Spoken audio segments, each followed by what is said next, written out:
मृत्यु के बाद आत्मा का क्या होता है? क्या वह अपने प्रियजनों को देख सकती है? क्या सच में आत्मा 13 दिनों तक इस संसार में रहती है?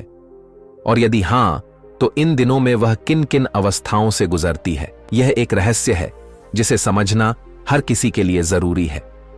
कहा जाता है कि मृत्यु के 24 घंटे बाद आत्मा अपने घर वापस आती है, अपने परिवार, अपने प्रियजनों और उन स्थानों को देखने जहां उसने अपना संपूर्ण जीवन व्यतीत किया। लेकिन क्यों? क्या उसे अपनी मृत्यु का आभास होता है? क्या वह अपने परिवार के दुख और विलाप को महसूस कर सकती है? और मृत्यु के बाद आत्मा को अपने कर्मों के फल कैसे प्राप्त होते हैं? यह रहस्य स्वयं मृत्यु के देवता यमराज ने एक बार देवर्षि नारद को बताया था। यमलोक के अधिपति यमराज ने बताया कि आत्मा का यह सफर केवल शारीरिक मृत्यु का अंत नहीं, बल्कि एक नए प्रारंभ की ओर बढ़ने की प्रक्रिया होती है। इस वीडियो में हम आपको वही कथा सुनाने जा रहे हैं जो स्वयं यमराज ने नारद जी को सुनाई थी। यह कहानी आपको मृत्यु के बाद आत्मा के अनुभवों और उसके वास्तविक सत्य को समझने में मदद करेगी। एक बार मृत्यु के देवता यमराज यमपुरी में अपने सिंहासन पर विराजमान थे। चारों ओर दिव्य प्रकाश फैला हुआ था। यमलोक के दूत अपने कार्यों में व्यस्त थे। तभी वहां देवर्षि नारद का आगमन हुआ। उनके हाथ में दिव्य वीणा थी और मुखमंडल पर तेज झलक रहा था। उन्होंने यमराज को प्रणाम किया। यमराज ने मुस्कुराते हुए उनका स्वागत किया और बोले, देवर्षि, आज आपके आगमन का क्या कारण है? मुझे प्रसन्नता है कि आप यमलोक पधारे। कहिए, कैसे आना हुआ? नारद मुनि ने विनम्रता से उत्तर दिया, धन्यवाद प्रभु।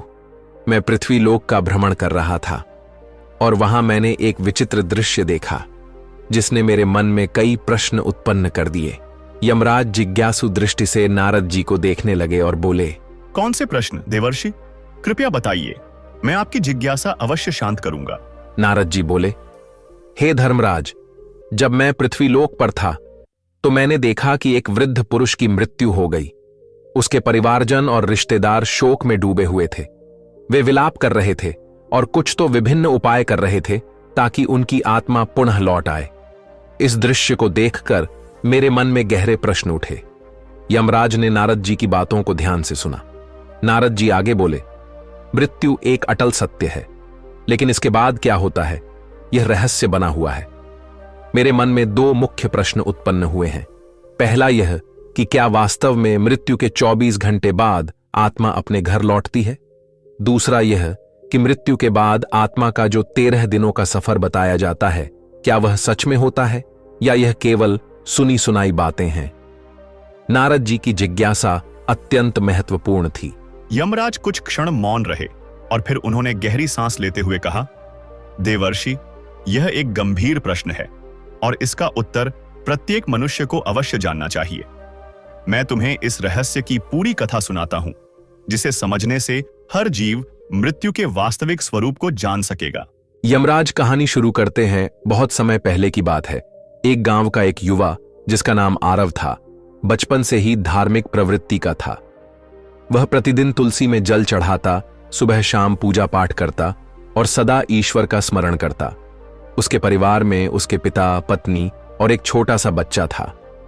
मां का देहांत कई वर्षों पहले हो चुका था और अब उसके पिता भी लंबे समय से बीमार थे। समय बीतता गया और एक दिन उसके पिता ने भी इस संसार को छोड़ दिया। यह घटना आरव के लिए असहनीय थी। उसने अपने पिता का विधिपूर्वक अंतिम संस्कार किया, लेकिन उसके मन में अनेकों प्रश्न उमड़ने लगे। मृत्यु के बाद आत्मा का क्या होता है? क्या आत्मा वास्तव में घर लौटती है? यदि हां, तो क्यों? इन प्रश्नों के उत्तर खोजने के लिए वह एक आध्यात्मिक यात्रा पर निकल पड़ा। कई गांवों और जंगलों से होते हुए अंततः वह एक आश्रम पहुंचा, जहां एक तेजस्वी संत ध्यान मग्न थे। आरव ने उनके चरणों में गिरकर पूछा, गुरुदेव, मृत्यु के बाद आत्मा का क्या होता है? क्या यह सच है कि मृत्यु के 24 घंटे बाद आत्मा अपने घर लौटती है? संत मुस्कुराए और बोले, बेटा, यदि तुम इस रहस्य को सच में समझना चाहते हो तो तुम्हें इस जंगल में और आगे बढ़ना होगा। वहां तुम्हारे सभी प्रश्नों के उत्तर तुम्हारा इंतजार कर रहे हैं। आरव ने श्रद्धा से सिर झुकाया और कहा, गुरुदेव, मैं यह यात्रा करने के लिए तैयार हूं। कृपया मुझे मार्ग दिखाइए। गुरुजी ने आशीर्वाद दिया और कहा, इस यात्रा में तुम्हें कई अद्भुत अनुभव होंगे। रास्ते में जो घटित होगा वही तुम्हें मृत्यु और आत्मा के रहस्यों को समझने में सहायता करेगा। आरव गुरुजी के आदेशानुसार जंगल की ओर बढ़ चला। जैसे जैसे वह आगे बढ़ा, जंगल घना और रहस्यमय होता गया। चारों ओर अजीब अजीब आवाजें सुनाई पड़ने लगीं। कहीं उल्लू बोल रहा था तो कहीं पत्तों की सरसराहट हवा के थपेड़ों से डरावनी प्रतीत हो रही थी। जंगल का यह भयंकर और डरावना रास्ता उसे डरा जरूर रहा था, लेकिन उसके मन में उठ रही जिज्ञासा कहीं अधिक बलवान थी। वह निडर होकर चलता गया और कुछ दूरी पर उसे एक विशाल पीपल का वृक्ष दिखाई दिया, लेकिन यह कोई साधारण वृक्ष नहीं था। उसकी शाखाएं सांपों की तरह लहर रही थीं और उसकी छाल पर मानो किसी का चेहरा उभर आया था। जैसे ही आरव उसके पास पहुंचा, वह वृक्ष मानवीय स्वर में बोल उठा, हे मानव, ठहरो, कहां जा रहे हो? आरव यह सुनकर स्तब्ध रह गया। एक वृक्ष बोल रहा था, परंतु वह घबराया नहीं। उसने हाथ जोड़कर पीपल के वृक्ष को प्रणाम किया और आदरपूर्वक बोला, हे महावृक्ष, मैं यहां मृत्यु के रहस्यों को जानने आया हूं। मेरे मन में कई प्रश्न हैं और मैं उनके उत्तर खोजने के लिए यह यात्रा कर रहा हूं। कृपया मेरा मार्गदर्शन करें।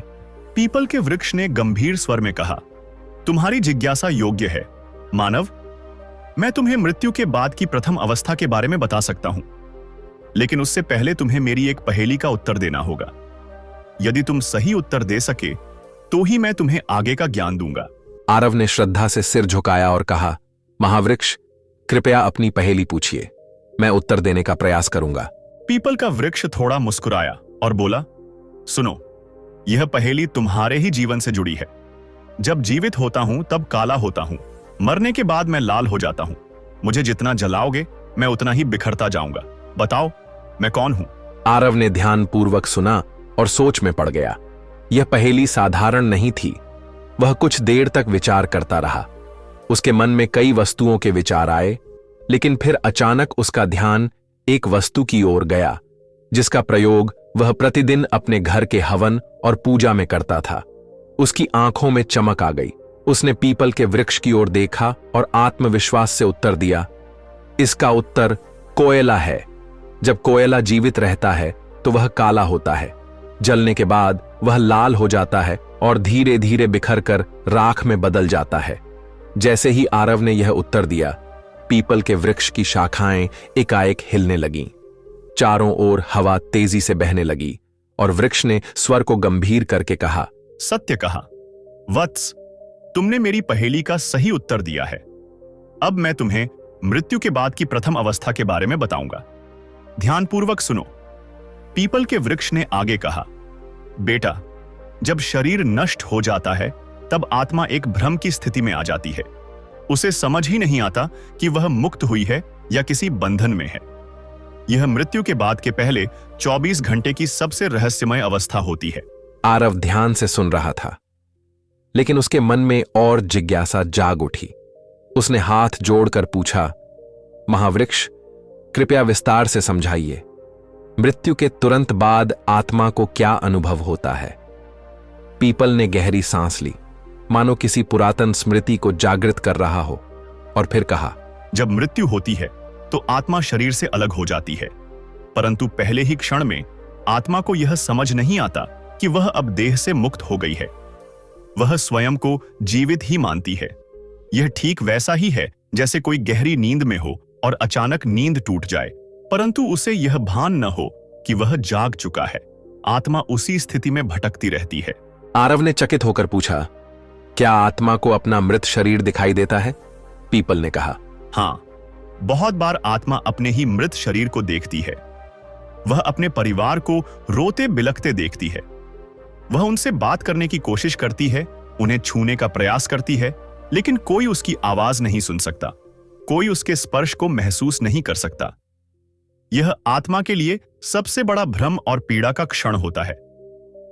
इन पहले कुछ घंटों में आत्मा का सबसे अधिक मोह अपने घर परिवार से रहता है। वह अपने प्रियजनों के आसपास ही घूमती रहती है। कई आत्माएं घर में ही रुकी रहती हैं, अपने परिवार के लोगों को देखती हैं, लेकिन वे कुछ कर नहीं पाती। कभी कभी आत्मा को यह आभास भी होता है कि वह अभी भी जीवित है। उसे भूख लगती है, प्यास लगती है, लेकिन जब वह भोजन की ओर बढ़ती है तो पाती है कि वह खा नहीं सकती। जब वह अपने प्रियजनों को गले लगाने का प्रयास करती है तो पाती है कि वे उसे महसूस नहीं कर सकते। यह स्थिति आत्मा के लिए सबसे अधिक कष्टदायक होती है। आरव की आंखों में विस्मय और करुणा दोनों झलक उठे। उसने पूछा, क्या आत्मा को अपने कर्मों का आभास होने लगता है? पीपल का स्वर और गंभीर हो गया और उसने आगे कहा, हाँ, जैसे जैसे समय बीतता है आत्मा को धीरे धीरे अपने कर्मों का आभास होने लगता है। यदि उसके जीवन में अच्छे कर्म थे तो उसे भीतर से शांति अनुभव होती है, लेकिन यदि उसने बुरे कर्म किए थे, किसी का दिल दुखाया था, अधर्म किया था, तो वह पीड़ा से भर उठती है। उसे अपने ही पापों का बोझ महसूस होने लगता है। कई आत्माएं इतनी अशांत होती हैं कि वे घर के भीतर ही अटक जाती हैं, और जब उनका शरीर जलाया जाता है तब भी वे वहीं भटकती रहती हैं। इसलिए शास्त्रों में कहा गया है कि मृत्यु के तुरंत बाद गीता का पाठ करना चाहिए, आत्मा के लिए प्रार्थना करनी चाहिए, ताकि वह अपने मोह को त्याग कर आगे की यात्रा पर बढ़ सके। 24 घंटे के भीतर आत्मा को धीरे धीरे यह समझ आने लगता है कि वह अब इस संसार में नहीं रही, लेकिन तब तक उसका मोह इतना अधिक बढ़ जाता है कि वह अपने घर वापस लौटती है। यही कारण है कि हिंदू धर्म में मृत्यु के अगले दिन घर में विशेष पूजा की जाती है, आत्मा के लिए पिंडदान किया जाता है, ताकि वह शांति से अपनी आगे की यात्रा पर जा सके। पीपल ने अपनी बात समाप्त की और कुछ क्षणों के लिए मौन हो गया। आरव पूरी तरह स्तब्ध था। उसे अब समझ आ रहा था कि मृत्यु केवल एक अंत नहीं, बल्कि एक नई यात्रा की शुरुआत होती है। उसने आदरपूर्वक पीपल को प्रणाम किया और कहा, महावृक्ष, आपने जो ज्ञान दिया वह मेरे लिए अमूल्य है। अब मैं जानना चाहता हूं कि मृत्यु के बाद आत्मा की आगे की यात्रा कैसी होती है।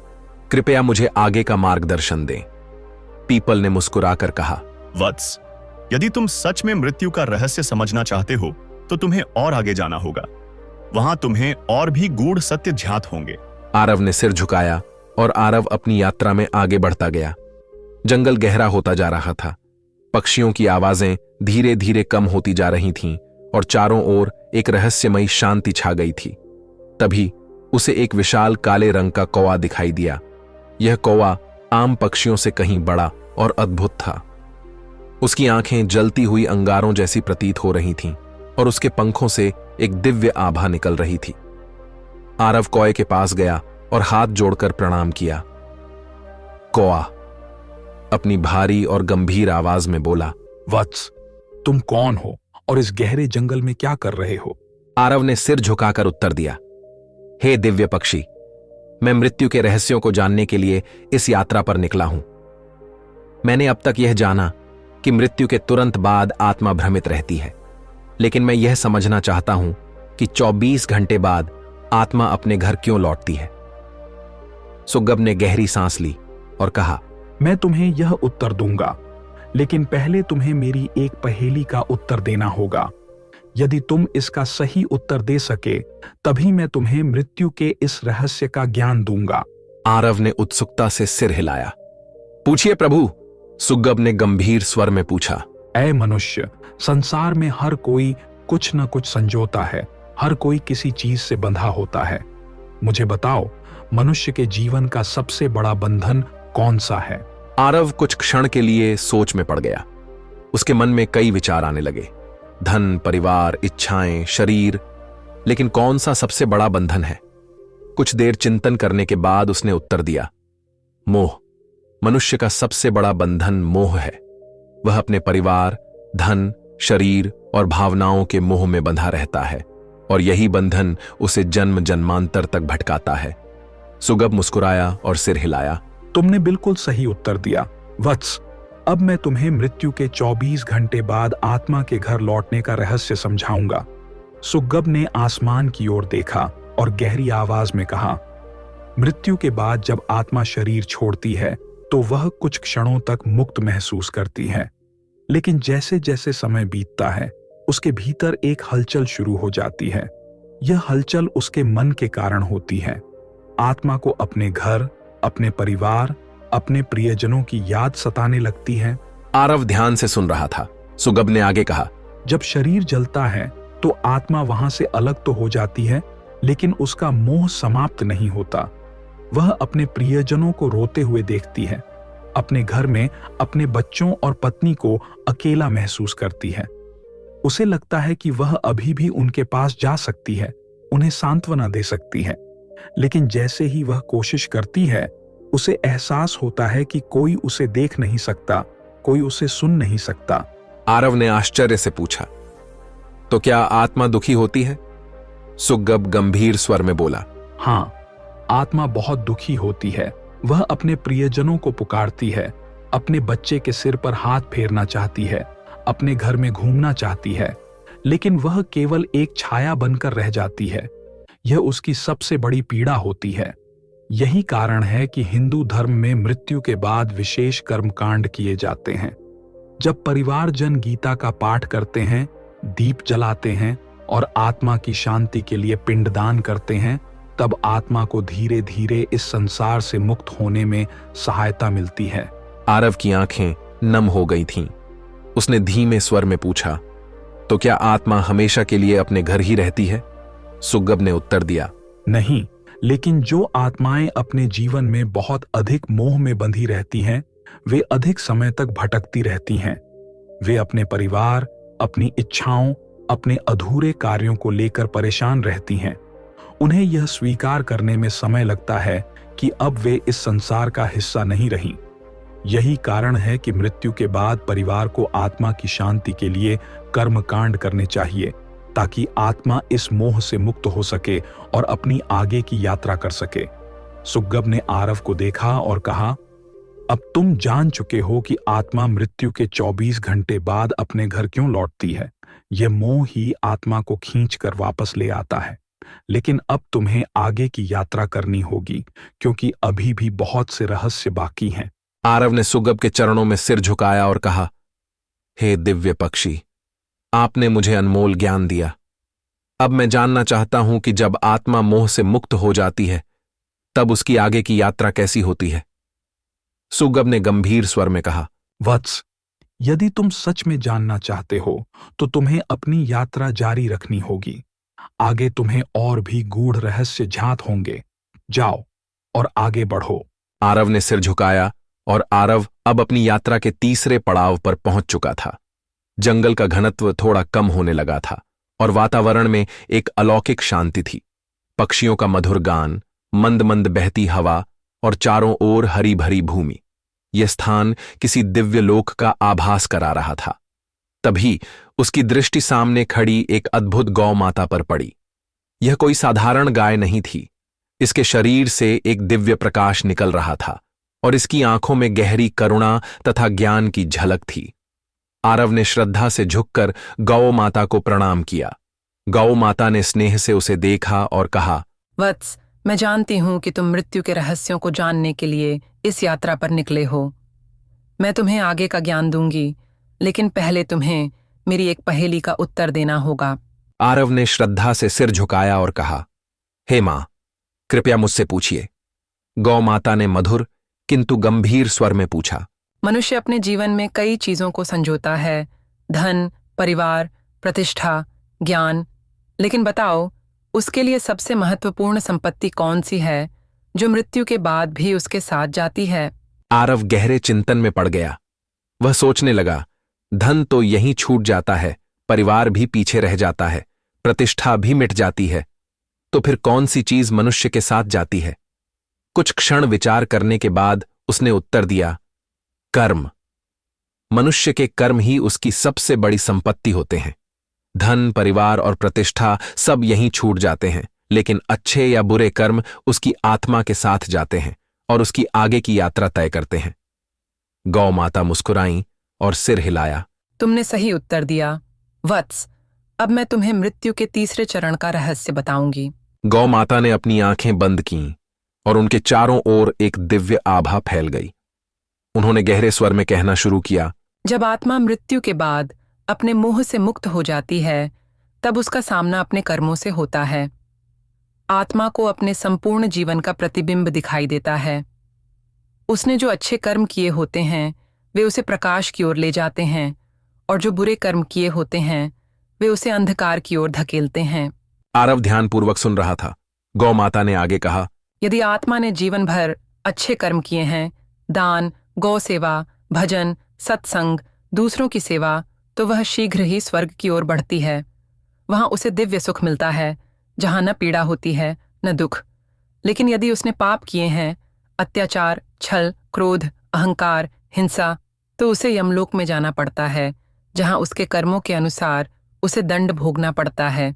आरव ने प्रश्न किया, हे माता, क्या मनुष्य अपने कर्मों को बदल सकता है? क्या मृत्यु के बाद उसका भाग्य तय हो जाता है?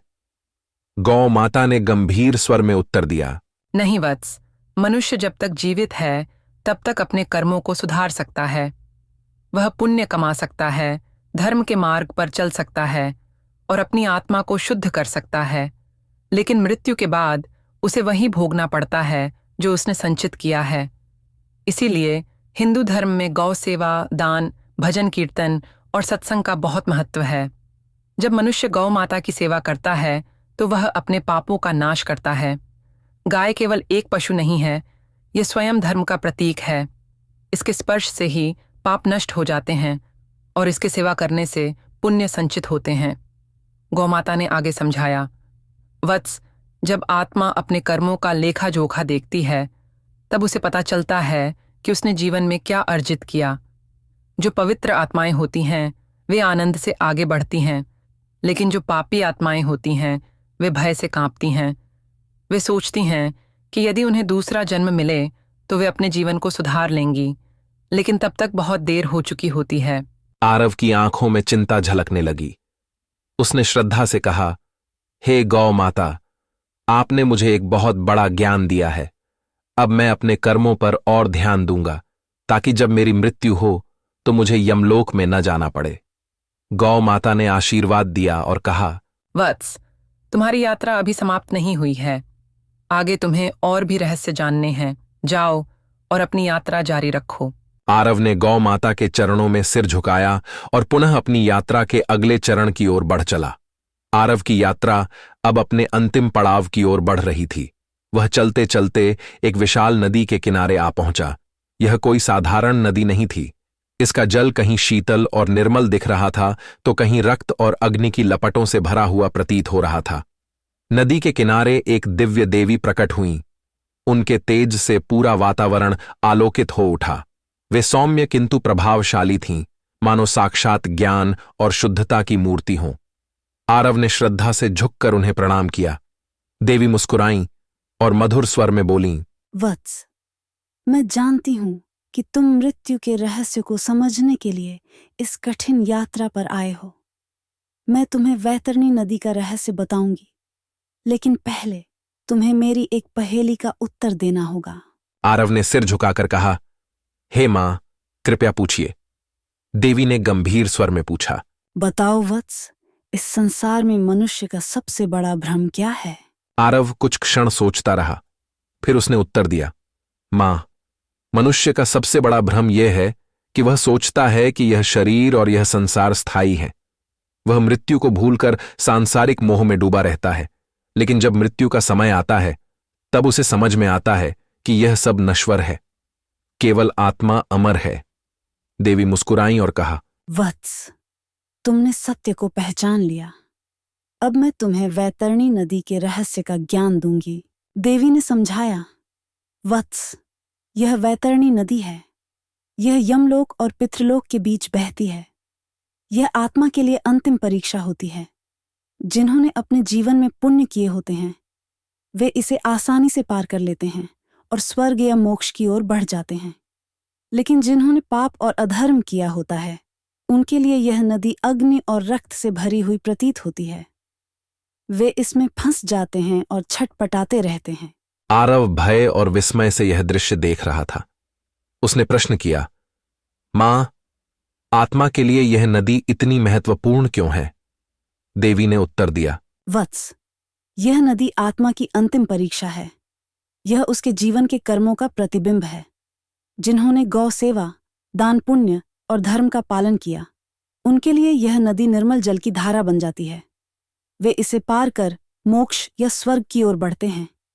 लेकिन जिन्होंने अधर्म, पाप और अन्याय किया, उनके लिए यह नदी एक भयंकर यातना का स्थान बन जाती है। वे इसमें फंस जाते हैं और तब तक कष्ट भोगते हैं जब तक उनके पापों का नाश नहीं हो जाता। आरव यह सुनकर गंभीर हो गया। उसने प्रश्न किया, मां, आत्मा इस नदी को कैसे पार कर सकती है?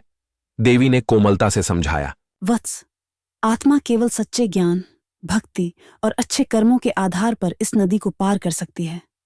जीवन में गौ सेवा, दान, धर्म कर्म, सत्य आचरण और भक्ति करने वाले सहज ही इसे पार कर जाते हैं। विशेषकर गौ दान, गाय का दान करने वालों के लिए यह नदी एक सरल मार्ग बन जाती है, क्योंकि गौ माता धर्म का प्रतीक है और जो उसकी सेवा करता है वह अपने पापों को नष्ट कर सकता है। आरव यह सुनकर चकित रह गया। उसने एक और प्रश्न किया, मां, यदि कोई व्यक्ति जीवन में अच्छे कर्म न करे तो क्या वह कभी इस नदी को पार नहीं कर सकता? देवी ने गंभीर स्वर में उत्तर दिया, वत्स, यह ब्रह्मांड कर्मों के नियम से चलता है।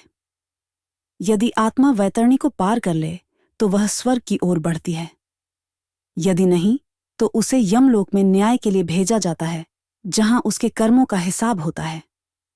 जो आत्माएं इसे पार नहीं कर पाती वे भटकती रहती हैं। वे पुनर्जन्म के चक्र में फंस जाती हैं और कई जन्मों तक कष्ट सहती हैं। आरव की आंखें खुल चुकी थीं। उसने देवी को प्रणाम किया और कहा, हे मां, आपने मुझे सत्य का ज्ञान दिया। अब मैं अपने जीवन को और भी पवित्र बनाऊंगा ताकि मेरी आत्मा मृत्यु के बाद सही मार्ग पर चल सके। देवी ने आशीर्वाद दिया और कहा, वत्स, अब तुम्हारी यात्रा पूरी हुई। जाओ और इस ज्ञान को संसार तक पहुंचाओ ताकि लोग मृत्यु से पहले जीवन को समझ सकें। आरव ने पुनः प्रणाम किया और उस दिव्य ज्ञान को हृदय में समेटकर लौट पड़ा। तो यमराज ने नारद जी को इस तरह से आत्मा के 13 दिनों के रहस्य की संपूर्ण कथा सुनाई।